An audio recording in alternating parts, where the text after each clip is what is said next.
Hello, everyone. How you doing? This is Sharon Combs with UCDI Leadership, a subsidiary of Do Something Daily. I'm here with LaWayne Perkins, president of CS Assist, the number one online platform for all things CS, and Karen Cherry, owner and president of SIPS Consults, the number one leadership platform for all people CS, CS specified.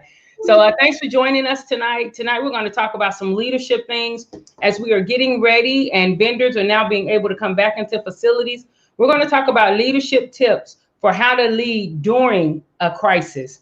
We've come, it seems like we're coming out of COVID, but whether you know it or not, we're still in the thick of it. And so we're going to discuss some of the tips for how to lead during a crisis. So just Karen or LaWayne, COVID hit us. COVID hit America, and people may have thought that they had led during the crisis, or they may have thought that they were prepared for leadership. What are some of the differences that we noticed with COVID that would be different than somebody just not being able to find the instrument? What were some of the... Right. I think what I saw was fear.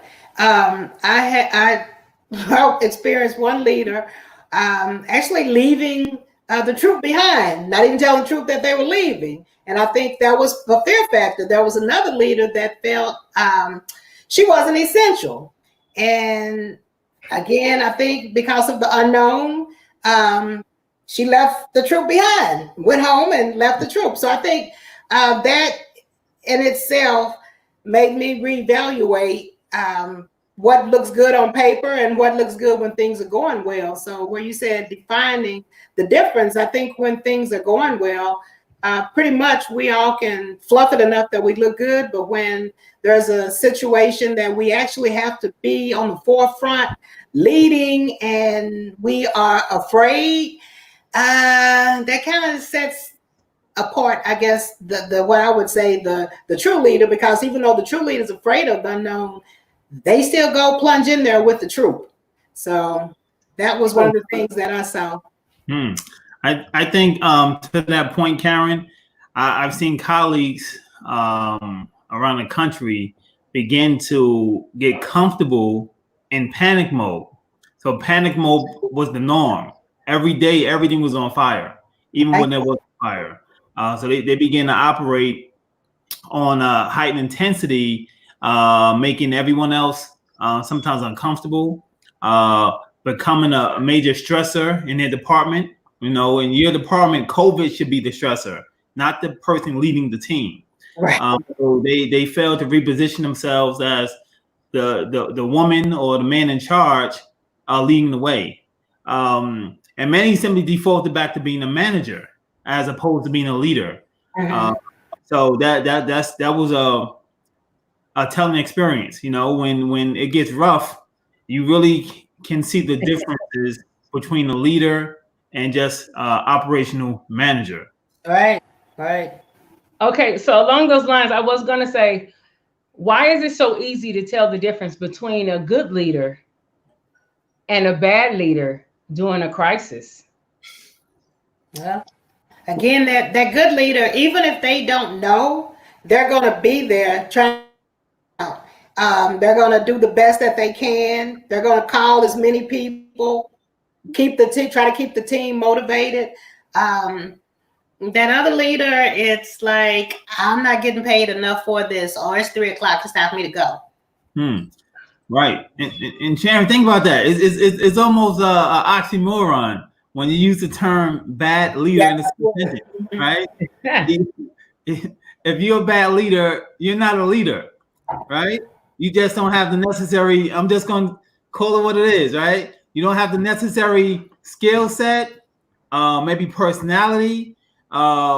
maybe simple environmental traits to govern your constituents. Again, you may be a heck of a manager, but what's a bad leader, right? Okay, you're right. And you know what? That is so true and that's what we get into the difference. Sometimes within promotion, we feel like because we have a title that we are a leader. And there is a difference between a manager and a leader. Mm-hmm. A leader can be a manager, but a manager may not necessarily be a leader. Mm-hmm. And that sometimes, even when we are underneath a manager, with people who are supervisors or lead techs, and I know y'all are out there and y'all have heard this before, like you're working for somebody and you want to pull out your hair. You're like, what's going on? They're supposed to be this, because you have an idea of a leader and you're putting the idea of a leader on the position of a manager. And that's not the case. Being a manager does not necessarily mean you're a leader. There is a difference between positional and relational authority.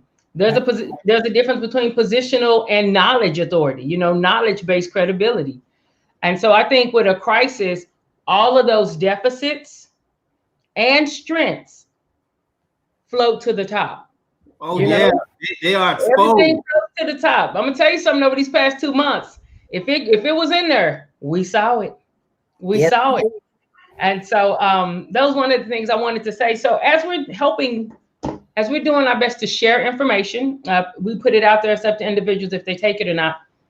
What are some tips if somebody didn't lead quite the way they thought that they were going to lead? What are some tips we can give them?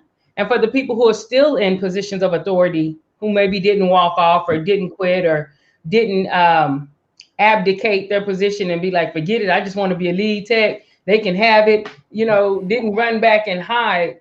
What are some tips or some methods, like some tips that we can share with them? Because it's going to be different moving forward. Well, I mean, it's healthcare, and it's going to be healthcare moving forward. And so it may not be coronavirus next time. It may be something else.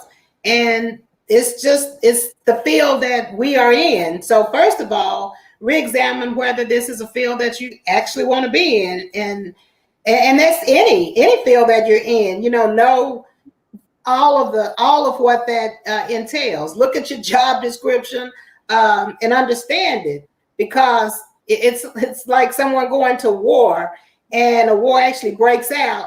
And then you say, oh, no, I was just signing up for the benefits. I want to get some school behind me. I didn't sign up for all this. Yeah, you did. It just happened to be a war that broke out. You signed up for healthcare, and in healthcare, it's the good with the bad. I mean, it's healthcare. And so, like I said, re-examine. That's what I'm going to suggest. Re-examine if this is actually a field that you want to be in. Get some leadership classes. As we've said over and over, get a mentor. I mean, there's so much stuff out online that you can Google, but don't just read it. Put it into practice. Yeah, I agree again, Karen. I think teams, going back to the basics, right? There's a book, I don't remember the author, but it's called Checklist Manifesto. And the entire book takes you back to the basic on the need and warrant why checklists are so helpful and impactful. So to your point, Sharon, during this crisis, and Karen, we should have been taking note. We should have been understanding, like, wow, this is a new emotion I'm feeling right now. This is uncharted territory. I've never been to this mental place. So you can re-examine who you are and what your true strengths are. So I say get back to the basics. Start using checklists, no matter if you have tracking systems, cell phones, incorporate an old school checklist into your day-to-day dealings. Right, I agree. All right, let me ask another question then for the team. I see we have one comment. Their actions. Oh, that's how you can tell the difference. Donnie says people respond differently under pressure. It's easy to keep things afloat when there is no water in the boat. That's a message right there, man. That's a message. It's easy to keep things afloat when there is no water in the boat. One of the things I definitely do when I'm looking at long-term partnership with someone, I've learned to do is I look to see how people fight. And that's the craziest thing. I was thinking that this, doing some tidbits with the leadership group. And it's like, look at how people fight. You know, when things get crazy, do people fight you or do they fight toward the goal? You know, and that's something that you want to look at. And sometimes when people are pressed, you know, they're not used to that level of pressure. And so, you know, good, bad, you get to see. You get to see. And oftentimes they're seeing it too. They're just as surprised as you when those bones start flying out the mouth, or, you know, they do some things that they're kind of shocked about themselves. So our next question then is, what are some focal points and morale mindsets we may have to address as now, you know, vendors are being able to come back in? And when I say focal point, I'm actually asking for supervisors, managers, people who are in charge, what are some focal points that they can focus on to help this be a smooth transition out of the COVID stance and COVID posture?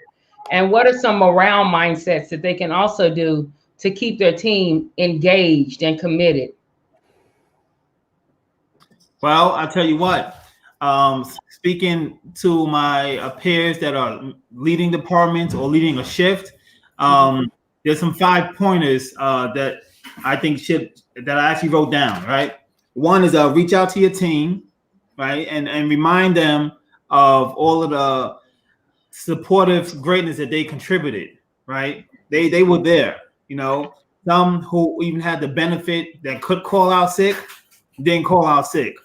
They didn't use that FMLA button when they know they could have, you know. They actually came in to support the overall. Communicate to your coworkers, right? And that communication has to be real communication, not, you know, subtle. Put the hard issues on the table. And the third one, which is what I really like, you got to remind the folks of the good things that your organization or your department has done in the past. You know, I believe we're creatures of habit. And so, right. So when we're challenged with a crisis, we mentally default back to the last time we had a crisis. Right. And it may be, you know, yes, they all can be dropped in the box of crisis, but it's a different approach, a different scenario. So just communicate, re-engage with your team, giving them the truth, don't fluff it, and let them know again what your department has done in the past for past crises. What are the wins that you experienced this time around? Yeah, and thank your team. Yeah, I agree with that. I think it's with morale, also upper administration, and I say where I've seen where different nurses and probably other, but I've seen where nurses have sued facilities where they felt that they didn't protect them enough. And so I've heard disgruntledness within the sterile processing department feeling the same way. And this was something that was just no one could have prepared for this. No one anticipated this. And so everyone, I feel, just kind of did the best that they knew how. And so just reminding the staff that it happened. Wish it could have been better for them. And like you said, remind them of the good times and let's start putting place. So for the next, because there will be a next something. Yes, there will. Yeah, that we're better prepared. All right, excellent. Well, let's take a quick commercial break. When we come back, we're going to ask some more questions, because as you already answered the third question, was helping the leaders refocus their team. And so we're going to come back. Luana, definitely have a question with you, because we were speaking earlier and you were talking about different forms and checklists to help people get prepared, because not only will the volumes come back, you're going to be back into like your survey windows. There are other things that will return as well. And so we want to be postured and positioned successfully for those things as well. And so what we'll do right now is we will just take a quick commercial break. Let's see, here we are. Take a quick commercial break.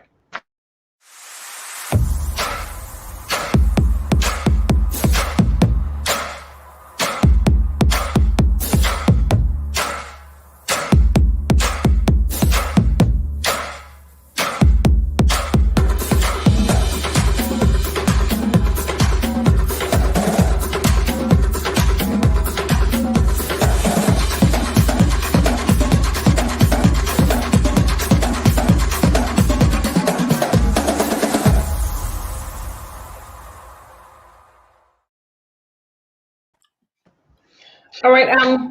So Wayne, I was going to ask you earlier. We were talking, and I was asking you about, like, returning to the regular case volumes, where specialties become our focus again, more so than COVID.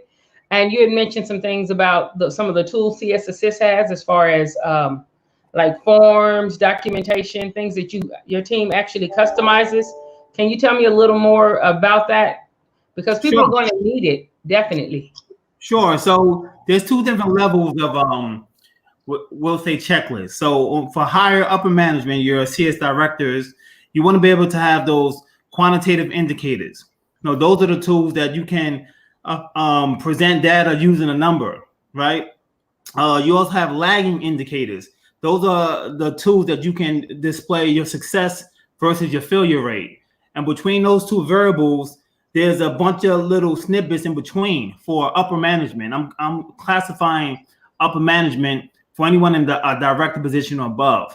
For line management, such as supervisors or even lead workers, there are just shift reports that begin to peel back the day-to-day ongoings on real-time activities that's happening daily. And some of the differences between the two is that your line managers are going to be dealing with a much smaller variable than your upper leaders. Remember, a daily shift report should be a smaller report than a 30-day KPI indicator.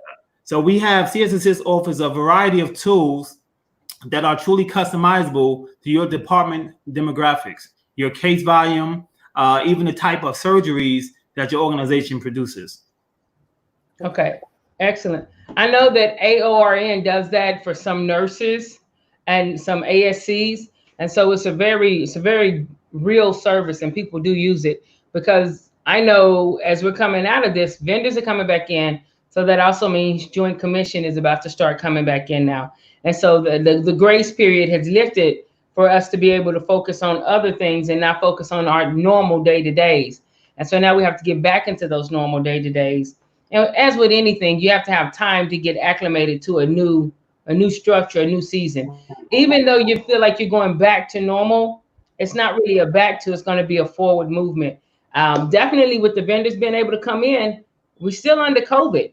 So this will be an ideal time. Hey, leaders out there, for those of you who, like, the vendor just got here at 3 a.m. and the case starts at 7, or they just brought it in at this time, this is a perfect time for you to say, hey, how about a vendor management system? How about a process that we can put in place so that we can track the vendors? How about setting something up so that they have to hand this off and can't say it was here at a certain time when it wasn't? This is ideal for that, because your vendors are now going to have to, they too are going to have to come in COVID prepared. There's going to be some masks. There's going to be some differences. So this will be a good time. I mean, you got, like, this is it. This is part of the leadership during a crisis. What do you guys think about that? And Sharon, there's, just so you know, some of the differences between CS Assist and some other entities that may offer just a snippet on what we do. These are not bulk reports, right? These are not or canned reports. These are truly customizable. We take the time to not only interview our customers, but bring a world of professional experience down to an affordable price point. In some cases, there's no price point. It's a conversation with our peers. So we're really out here trying to make our community stronger and better in sterile processing and perioperative services. That's great. Yeah, I know SIPS with the consulting. I'm very familiar with SIPS. I've worked with SIPS. I've had the SIPS has been a great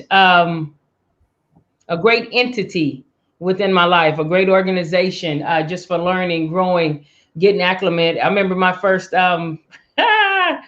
my first trial assessment down there in good old West Virginia, where they were running the water through instead of using the brushes, and got on the other side. And of course, yes, there was blood.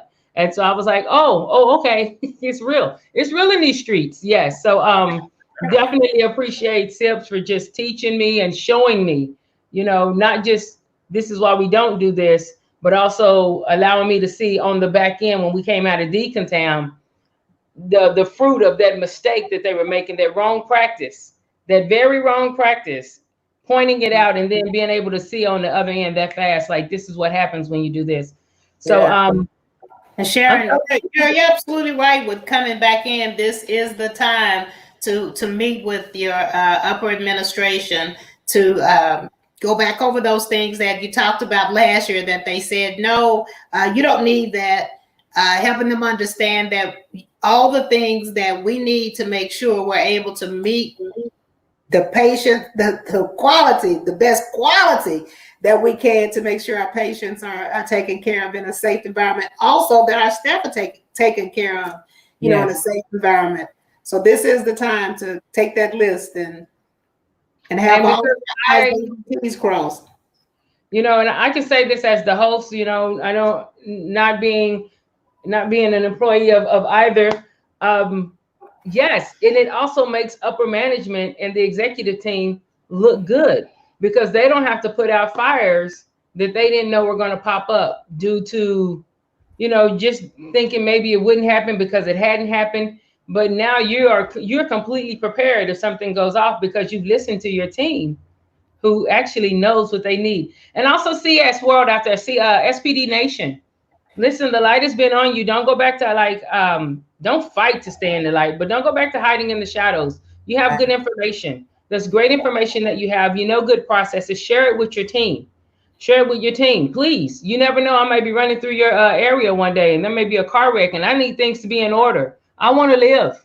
I want to live with full mobility of all of my functions. I want everything to function. So please share the ideas, share the insight and the wisdom that you have.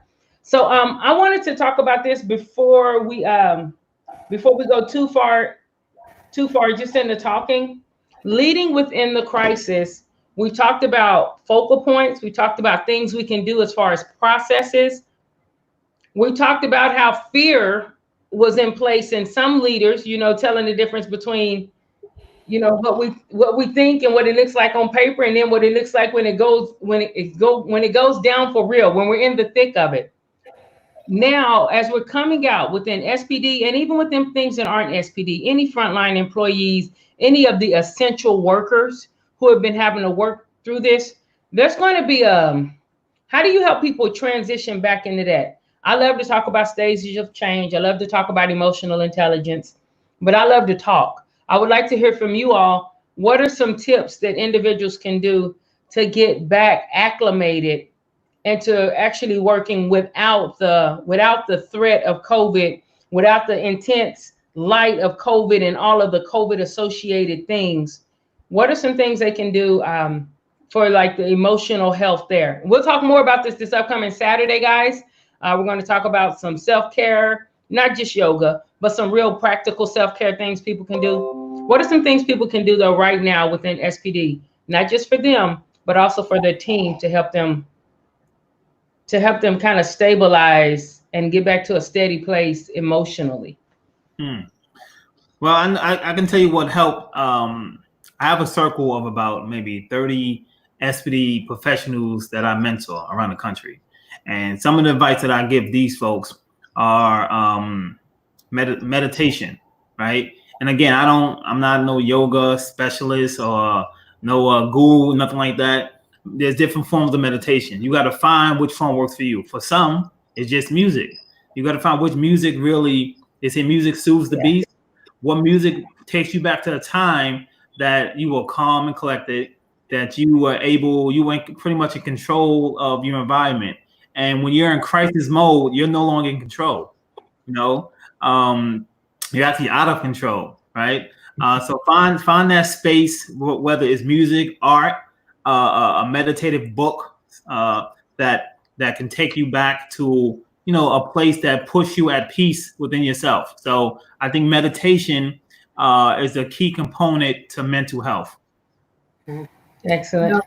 And mine is it's not. Somebody said to me a long time ago, it's not that serious. Life is not that serious. You're not gonna get out of it alive anyway. And so it's the truth. And so just breathe, just breathe when you feel that pressure point. And you know, in sterile processing, unfortunately, we live in a crisis. Well, most sterile processors live in a crisis mode. And I'm always trying to help them to understand to be proactive. And if you're proactive, then we're not coming in reactive where we're in those stressful positions. And so this again is the opportunity, because I don't think this had anybody's department could have been more reactive than with COVID-19, just because no one knew. And so the things that we can control, which were, let's say, pre-COVID-19, now that we're going into where we're still transitioning from the high point of COVID-19, transitioning down. So I say just take your time and start putting in those processes to be proactive, making sure that you're looking at your staffing, next day staffing ahead of time, that you are, if you don't have the key process indicators in place, that you're putting those in place so you can start seeing where you need to improve your processes. Just back up and just start putting those steps in to build where you're moving proactive. All right. I would like to also recommend share. If you know that you, because, schools may not look like schools looked in 2019.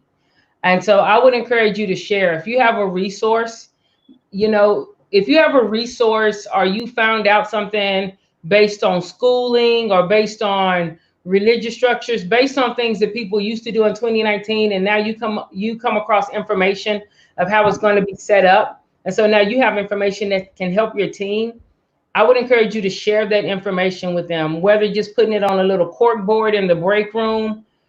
Just tell them, hey, I can't recommend or not recommend, this is just some information I found out, because then they don't have to be stressed wondering what it's going to be like when school starts back, or if school doesn't start back.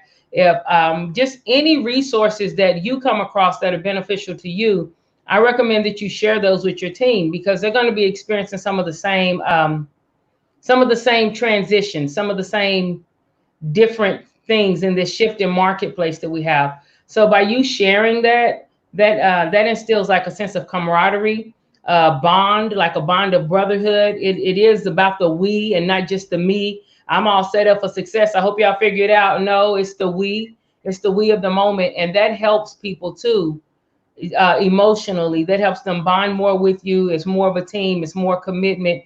It's us working together. And so if you have some information like that, I definitely encourage you to share.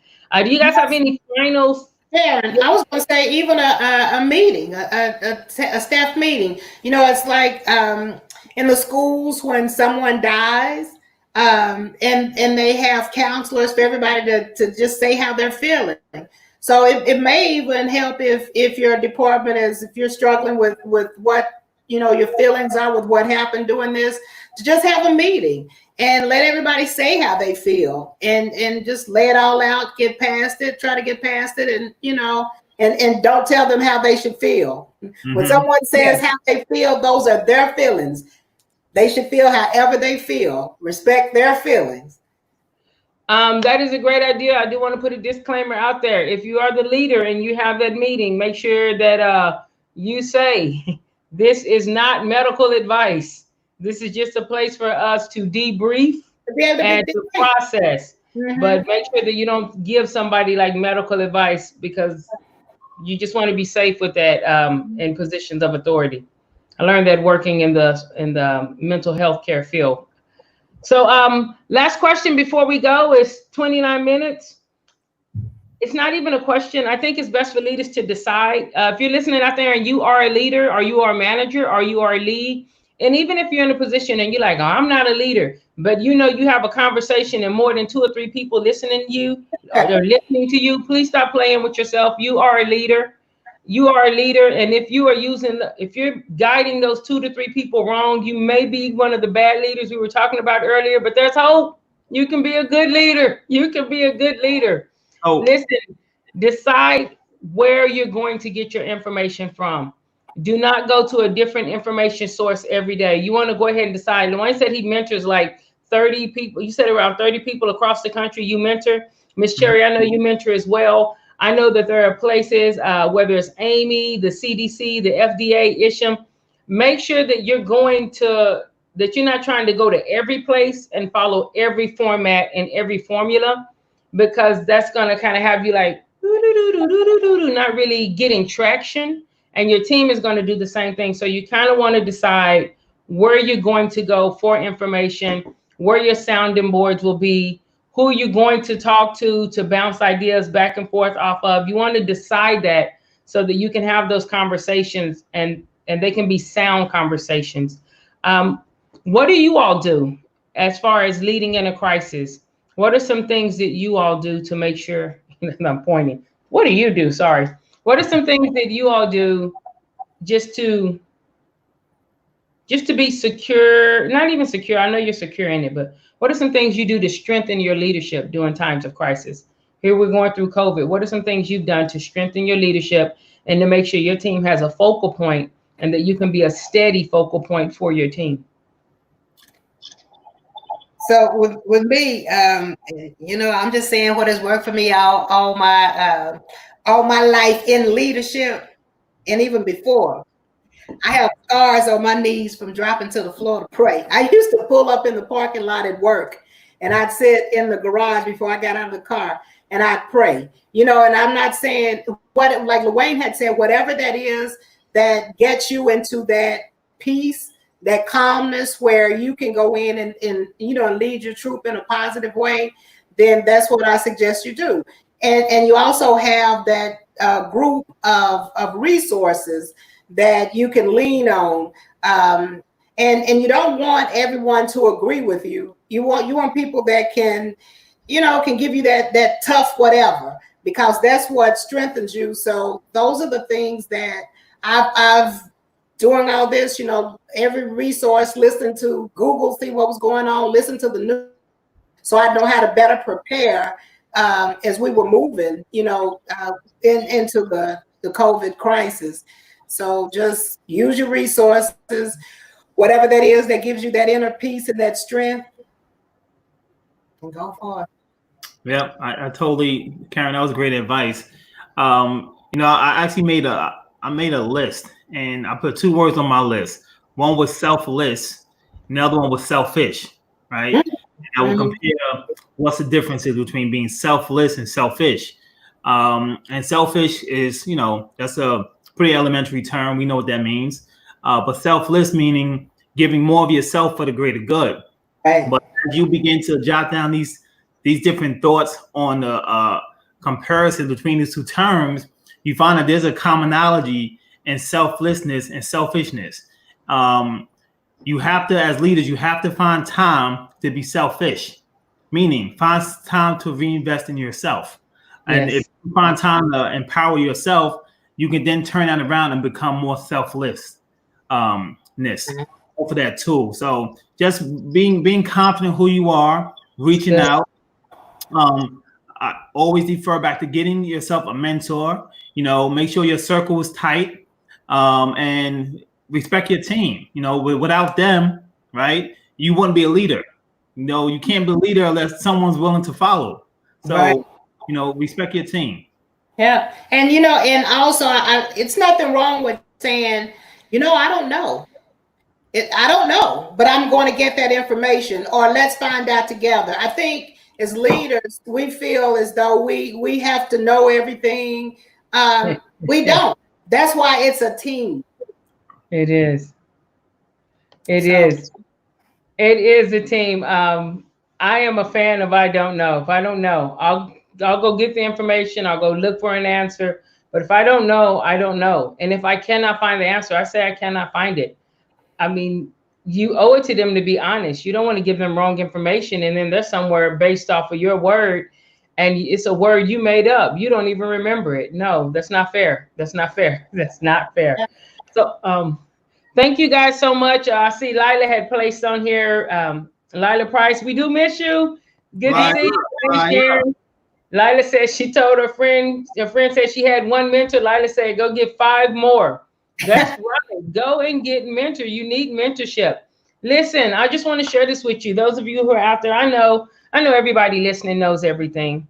And it's not what you know, it's what you do after you know everything that really matters. So even though you know everything, it's what you do after you know everything that really matters. And I just want to share this with you. If the only way you learn is through bumping your head or through your experience only, then you are not at capacity. As a matter of fact, you're about 20%. You can learn from books, from coaches, from mentors, from case studies, from masterminds. There are so many other different ways mentors.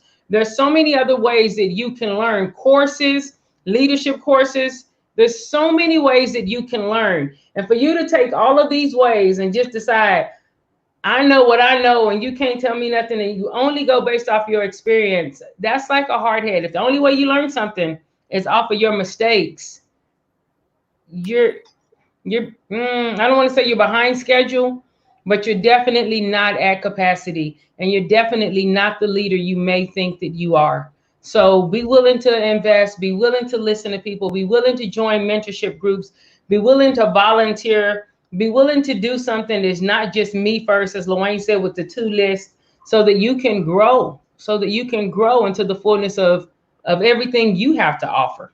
So thanks so much, guys. It's 36 minutes in. I appreciate y'all being with me here tonight. This upcoming Saturday, we are going to talk about some self-care things over the next couple of weeks. For those of you who are travelers, when this COVID thing hit, some of you were like, hey, hold on, my unemployment doesn't look like my check. And that's because when you get unemployment, you don't get that stipend and the per diem and the lodging allotments and all of those things. So we're going to bring some people in that can kind of share just a little bit, not a lot of it, a couple of tips about how you can handle finances so that you're not caught off guard like that. Because again, we will have it may not be a pandemic, but there'll be another crisis similar to this. And right now, whereas before there were so many openings and not enough people, there's been quite a few furloughs, and some hospitals didn't make the cut, guys. There are some hospitals that, it hurts my heart even saying it. There are some hospitals that didn't make the cut. There are some hospitals that are closed down. They're not coming back. There are some positions that were furloughed and people that were unemployed. Those positions aren't coming back. And so you're going to have more people and less positions. And so you want to be in a position that you are properly positioned so that you can take care of yourself financially, take care of yourself mentally, physically, spiritually, take care of yourself as far as revenue. And we want to give you some tips to help you do those things. Okay. All right. You guys have anything before we leave? No. Thanks. This was a great show. And thank you for being an awesome hostess. Awesome. Thank you so much. I appreciate it. Hey, Karen. Karen is out there helping people. That's the host of Can I Play Sports. And she's out there now talking to people, because I'm telling you, there has been a shift in the marketplace. If you're waiting on stuff to go back to normal, please don't miss the bus. Please don't miss the bus. Let us help you navigate through that. That's what this is for. We're just here to help. Y'all have a great day. God bless and be safe. Be safe. Bye-bye.